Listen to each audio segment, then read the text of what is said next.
नमस्कार. मी तुमचं स्वागत करते आपल्या चॅनलवरती. आज आपण मराठी माहिती सुवर्णदुर्ग या किल्ल्याची माहिती आज आपण पाहणार आहोत. चला तर आपण व्हिडिओला सुरुवात करूया. छत्रपती शिवाजी महाराजांनी अनेक किल्ले जिंकून घेतले आहेत. त्यातीलच एक जलदुर्ग म्हणजे सुवर्णदुर्ग. 1660मध्ये हा किल्ला छत्रपती शिवाजी महाराजांची आदिलशाहीकडून जिंकून घेतला होता.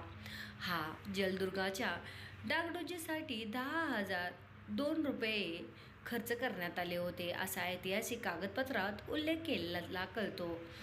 सुवर्णदुर्गचा इतिहास आणि वैशिष्ट्याबद्दल जाणून घेणार आहोत. रत्नागिरी जिल्ह्यातील दापोली तालुक्यात हर्णे बंदरानजीक हा जलदुर्ग आहे.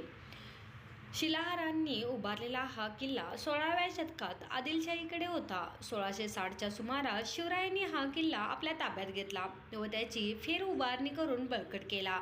किल्ल्याचे लपलेले प्रवेशद्वार त्याची साक्ष देत उभे आहेत. राजाराम महाराजांच्या काळात कान्होजी आंग्रे यांनी सुवर्णदुर्गच्या किल्लेदाराची फितुरी मोडून काढली. पेशवे व तुळाजी आंग्रे यांच्यात आलेल्या वितुष्टामुळे आंग्र्यांचा बिमोड करण्यासाठी इसवी सन 1755मध्ये पेशवा व इंग्रजांच्या संयुक्त सैन्याने सुवर्णदुर्गावर हल्ला केला व सुवर्णदुर्ग जिंकून घेतला.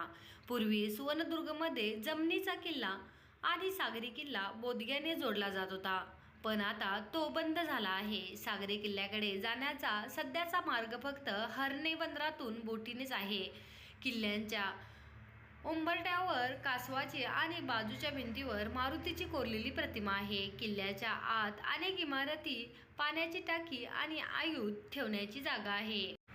संपूर्ण सुवर्णदुर्ग किल्ल्यावर 24 बुरुज आहेत. त्यात गोड पाण्याची 3 टाकी देखील आहेत, जी आपण इतर किल्ल्यामध्ये देखील पाहिली आहेत. या टाक्यामुळे किल्ल्यातील रहिवाशांना बाहेर पडणे शक्य नसले तर त्यांना सातत्यपूर्ण पाणीपुरवठा होईल याची खात्री होते.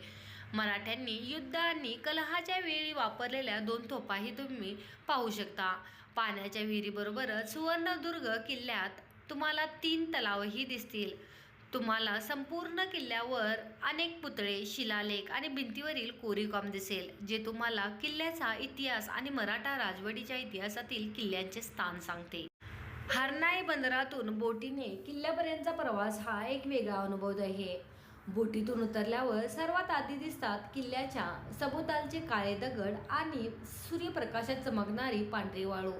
निळा समुद्र पांढऱ्या लाटांना तुमच्या पायापर्यंत आणतो आणि वारा एखाद्या खोडकर मुलाप्रमाणे समुद्राच्या पाण्यात खेळतो. आयुष्यात एकदा तरी हा अनुभव घ्यायला हवा आणि दापोलीतील या अद्भुत पर्यटन स्थळाला भेट द्यायला हवी.